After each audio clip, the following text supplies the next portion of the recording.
Bonsoir chers internautes, je suis le professeur Patrice Samuel Aristide Badji. Comme promis, aujourd'hui je viens faire cette vidéo qui va parler de la gestion des ressources naturelles ou d'un pan des ressources naturelles en Afrique de façon générale, mais plus particulièrement au Sénégal.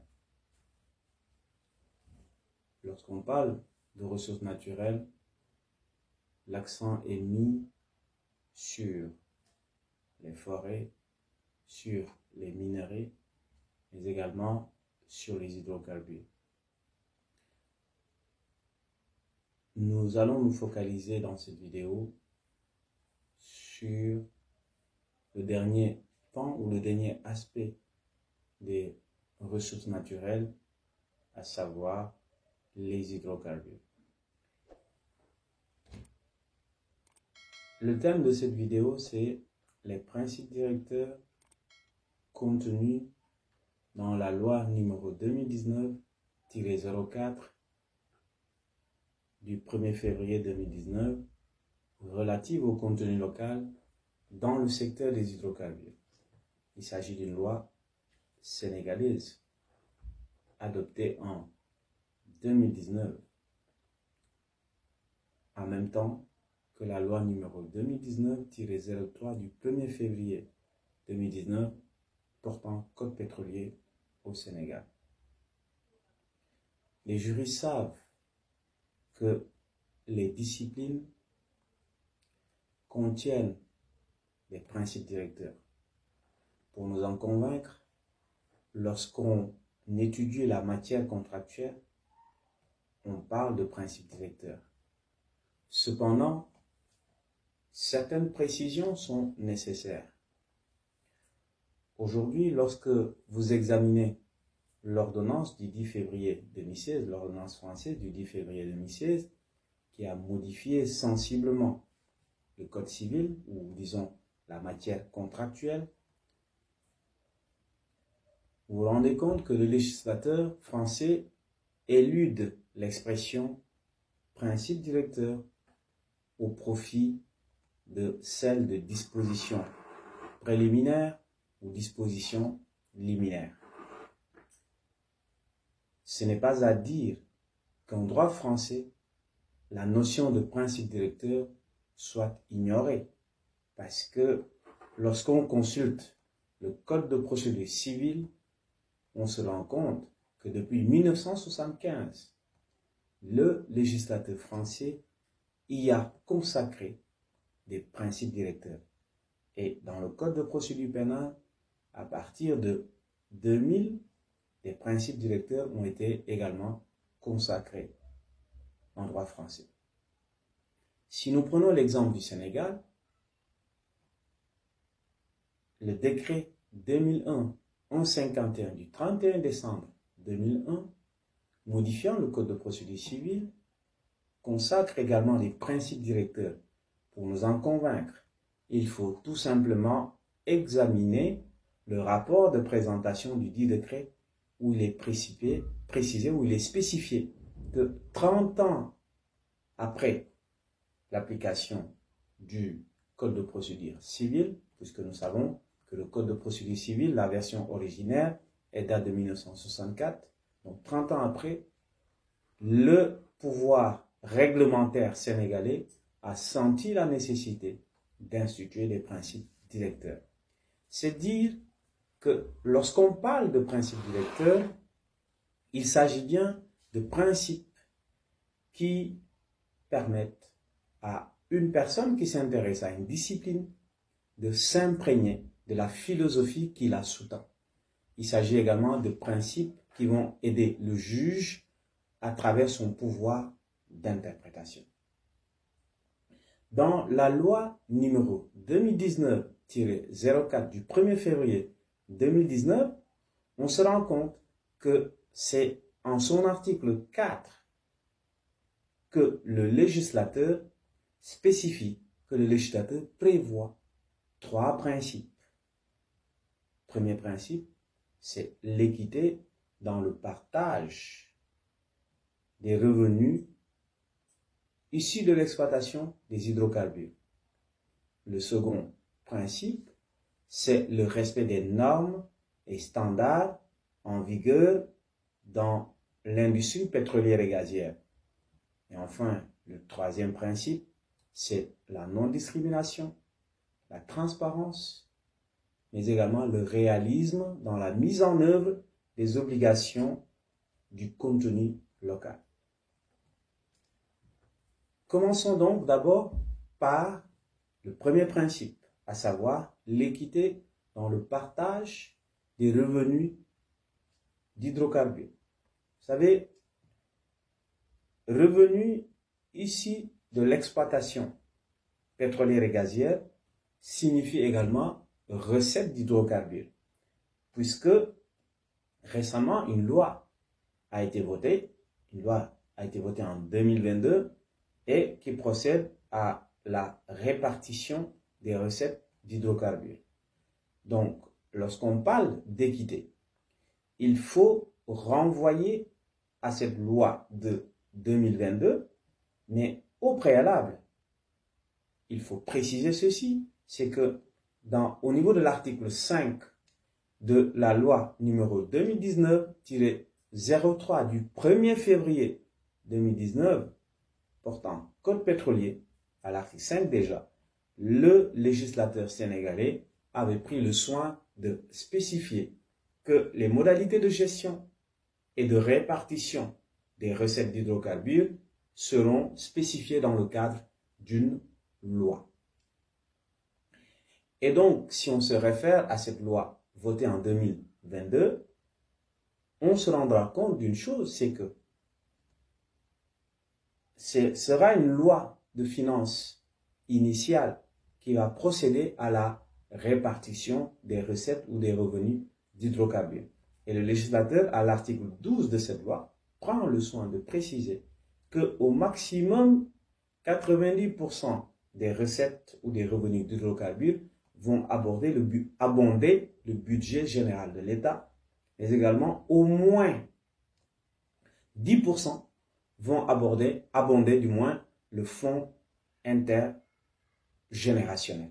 Un fonds intergénérationnel qui sera géré par le fonds 6 et où l'État, n'est-ce pas, aura l'entièreté du capital. Le second principe, c'est le respect des normes et standards en vigueur dans l'industrie pétrolière et gazière. Il faut spécifier ceci, il faut préciser que dans la loi numéro 2019-03 du 1er février 2019 portant code pétrolier, le législateur sénégalais préfère parler de normes et pratiques en vigueur dans l'industrie pétrolière et gazière. Seulement, il faut comprendre que quand le législateur utilise cette expression, c'est dans des domaines bien spécifiques. Par exemple, en parlant de protection de l'environnement, il va dire protection de l'environnement selon les normes et pratiques en vigueur dans l'industrie pétrolière et gazière. Par exemple, en parlant d'abandon, et quand on parle d'abandon, on pense au démantèlement des infrastructures qui avaient été mises en place dans le cadre de l'exploitation pétrolière et gazière. On pense également à la reconstitution des sites. Donc vous voyez que l'abandon a également un lien avec l'aspect environnemental. Dans tous les cas, cet abandon doit se faire dans le strict respect des normes et pratiques en vigueur dans l'industrie pétrolière et gazière. En parlant également de normes et pratiques en vigueur dans l'industrie pétrolière et gazière, le législateur parle de l'exploitation. Donc l'exploitation doit se faire dans le strict respect des normes et pratiques en vigueur dans l'industrie pétrolière et gazière. Troisième principe, c'est la non-discrimination. Et lorsqu'on parle de non-discrimination, même si le législateur ne prend pas le soin de spécifier cette non-discrimination, mais il ajoute non-discrimination ou transparence ou réalisme dans la mise en œuvre des obligations de contenu local. Donc, commençons d'abord par parler de ces obligations à respecter dans le cadre de la mise en œuvre du contenu local. Ces obligations sont prévues à l'article 58 de la loi numéro 2019-03 du 1er février 2019 portant Code pétrolier. Et ce qu'on peut retenir, entre autres, c'est que les titulaires de contrats pétroliers ainsi que les entreprises travaillant pour eux, et là on pense aux sous-traitants des titulaires de contrats pétroliers. Donc, ces entreprises-là doivent faire en sorte que le secteur privé national puisse participer au risque des opérations pétrolières et gazières. Mais il faut préciser ceci, qu'il ne s'agit pas de n'importe quel secteur privé national. Il s'agit du secteur privé national qui dispose des capacités techniques et financières. Première obligation visée.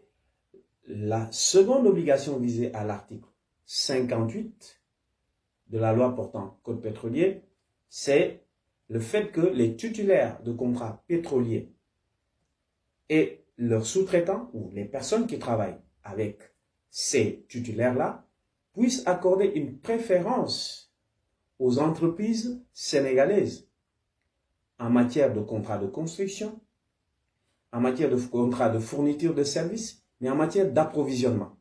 Mais cela également, comme pour le secteur privé national, est conditionné au fait que les titulaires de contrats d'approvisionnement, de fourniture de biens et de services, ou des titulaires de contrats de construction, n'est-ce pas, doivent respecter les délais de livraison, doivent respecter la quantité et la qualité.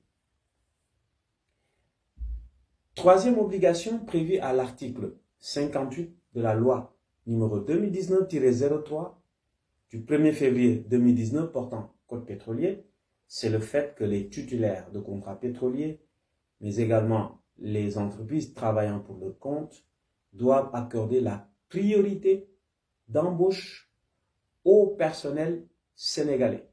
Mais encore faudrait-il que ce personnel sénégalais ait les aptitudes demandées. D'autres obligations sont également prévues à l'article 58 de la loi numéro 2019-03 du 1er février 2019 portant Code pétrolier. Par exemple, la question du transfert de technologie. Par exemple, la question de la formation des cadres et techniciens sénégalais. Donc, une fois les obligations liées au contenu local spécifiées, lorsqu'on parle de non-discrimination, il faut comprendre que si les entreprises, si le privé sénégalais réunit ces conditions prévues à l'article 58, si le personnel sénégalais réunit les conditions prévues à l'article 58, si les entreprises devant procéder à la construction, à l'approvisionnement, à la fourniture de biens et services, réunit les conditions prévues à l'article 58, aucune discrimination ne doit être possible. Et cela, d'autant que tous les appels d'offres doivent faire l'objet d'une publicité au niveau d'une plateforme qu'on appelle une plateforme de mise en relation. Donc, c'est dire qu'il y a un lien qu'on pourrait établir entre la non-discrimination et la transparence. Et il faut à la vérité de dire que cette plateforme électronique de mise en relation qui est gérée par le Comité national de suivi du contenu local, cette plateforme contient un certain nombre d'informations qui permettront à toutes les personnes qui veulent s'activer dans le secteur pétrolier, et gazier, à toutes ces personnes d'avoir les informations nécessaires. Je disais donc qu'il y a un lien entre la non-discrimination et la transparence. En parlant également de non-discrimination, c'est que dans le décret portant organisation et composition du Comité national de suivi du contenu local, notamment l'article 27, fait obligation à toutes les entreprises qui sont soumises à la loi numéro 2019-04 du 1er février 2019 relative au contenu local dans le secteur des hydrocarbures, de ne pas discriminer ou de ne pas exclure, c'est l'expression utilisée, de ne pas exclure une entreprise locale en arguant du principe de l'offre la plus avantageuse. Encore faudrait-il que cette entreprise locale, donc cette entreprise sénégalaise, n'est-ce pas, ne dépasse pas 10% du prix, plus de 10% du prix demandé. Je disais donc qu'il y a un lien entre la non-discrimination et la transparence, mais cette non-discrimination également peut s'apprécier dans le cadre de la classification qui est en vigueur dans le contenu local, puisque nous avons 3 régimes dans le contenu local. Le régime non exclusif et qui est ouvert à toutes les entreprises. Donc la concurrence, elle est ouverte à toutes les entreprises, fût-elles sénégalaises ou non. Le régime exclusif, ou qui est géré par les entreprises locales, et le régime mixte. C'est donc dire que dans le cas du régime non exclusif, aucune discrimination ne doit être opérée entre une entreprise nationale et une entreprise étrangère. Le législateur également parle de réalisme dans la mise en œuvre des obligations du contenu local. Et ce réalisme peut être observé à travers les conditions posées à l'article 58 de la loi numéro 2019-03 du 1er février 2019, puisque pour que les entreprises titulaires de contrats pétroliers ainsi que les entreprises agissant pour leur compte puissent respecter les obligations du contenu local, il y a un certain nombre de conditions. Respecter ou avoir les capacités techniques et financières, avoir les aptitudes nécessaires en termes de livraison, de délai de livraison, en termes de quantité, en termes de qualité. Ce réalisme, d'ailleurs, a été rappelé dans l'exposé des motifs de la loi numéro 2019-04 du 1er février 2019 relative au contenu local dans le secteur des hydrocarbures. Voilà un secteur qui nécessite de gros investissements. Voilà un secteur qui nécessite l'existence d'une technologie. Or, il faut le comprendre, nous n'avons pas forcément, nous, propriétaires de ressources naturelles, nous n'avons pas forcément cette technologie, nous n'avons pas forcément ces gros investissements. C'est dire que même si dans la loi précitée, la loi numéro 2019-04 du 1er février 2019, relative au contenu local dans le secteur des hydrocarbures, même s'il y a un principe de préférence nationale qui a été consacré, il faut verser dans le réalisme. Avant de finir cette vidéo, j'aimerais vous faire comprendre ceci. C'est que l'appréhension des lois relatives au secteur des hydrocarbures doit se faire à travers 3 éléments, modestement. Premier élément, c'est l'éthique des affaires. Deuxième élément, c'est la notion de risque. Et troisième aspect, c'est la prospective. L'éthique des affaires.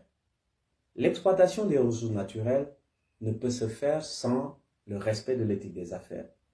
Et il me semble que le législateur sénégalais l'a bien compris lorsque, dans le décret de 2020 sur le registre des bénéficiaires effectifs, dans le rapport de présentation, il est spécifié que le Sénégal, depuis 2012, a adhéré au principe ITIE Et c'est dans quel but? Dans le but de lutter contre le blanchiment de capitaux, mais également dans le but de lutter contre la corruption.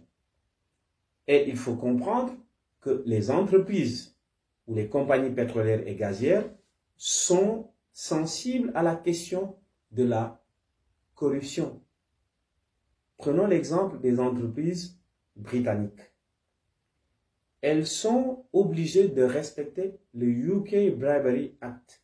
Le UK Bribery Act qui interdit à toute entreprise britannique, à toute entreprise ayant son siège en Angleterre, de procéder à une corruption d'agents publics, mais également d'agents étrangers. Donc, l'éthique des affaires, donc la lutte contre le blanchiment de capitaux, la lutte contre la corruption participe de l'éthique des affaires. Deuxième élément qui permet de dire qu'il y a un respect de l'éthique des affaires. Dans l'exploitation des ressources naturelles, les communautés locales ne sont pas laissées en rade, du moins ce que disent les textes. Aucune communauté locale ne doit être laissée en rade. Ça veut dire qu'on pourrait certainement établir un lien entre la responsabilité sociétale de l'entreprise et le contenu local. Deuxième élément à comprendre dans le cadre de l'exploitation des ressources naturelles, c'est la notion de risque. Aujourd'hui, toutes les entreprises prennent des risques financiers, des risques économiques ou s'imprègnent du risque politique avant tout investissement, ou bien s'imprègnent du risque juridique. Ce n'est pas pour rien qu'on impose à ce que les entreprises fassent ce qu'on appelle une étude d'impact environnemental. Mais il y a également un risque réputationnel. Si nous prenons l'exemple de la loi numéro 2017 relative au devoir de vigilance vis-à-vis des sociétés mères, mais également vis-à-vis des sociétés donneuses d'ordre, une loi française qui a été votée en 2017, même si c'est dans le cadre de la responsabilité sociétale des entreprises, mais il est fait obligation à des entreprises, par exemple, qui emploient 5000 salariés, plus de 5000 salariés, en leur sein ou au sein de leur filiale, directe ou indirecte, qui ont leur siège social en France, ou bien des entreprises qui emploient plus de 10 000 salariés en leur sein ou au sein de leur filiale, directe ou indirecte, ayant leur siège social en France ou à l'étranger, leur obligation est faite à ces entreprises d'avoir ou d'adopter un plan de vigilance. Mais regardez très bien, dans ce plan de vigilance, parmi les éléments constitutifs du plan de vigilance, nous avons la cartographie des risques. Donc, comprendre le secteur des hydrocarbures signifie s'imprégner de la notion de risque. Enfin, je terminerai par l'aspect prospectif. L'aspect prospectif, c'est que nous savons que les ressources naturelles dont dispose le Sénégal sont des ressources finies, ou dont dispose l'Afrique sont des ressources qui sont finies, qui ont vocation à finir dans le temps. La question qu'on va se poser aujourd'hui est de savoir quel est l'avenir de ces secteurs, que ce soit le secteur pétrolier, que ce soit le secteur gazier. La question qu'on va se poser est de savoir comment est-ce que ces ressources seront gérées, quels sont les investissements qui seront faits pour qu'il n'y ait pas une forte dépendance vis-à-vis de ces ressources. Et je terminerai par donner modestement un conseil. Il est important aussi, de la même manière qu'on a ce qu'on appelle une cartographie des risques, il est important qu'on ait également une cartographie des entreprises qui évoluent dans le secteur des ressources naturelles. Cela permettra également de comprendre la stratégie de toutes les entreprises ou de toutes les compagnies pétrolières et gazières qui s'activent dans l'exploitation de nos ressources.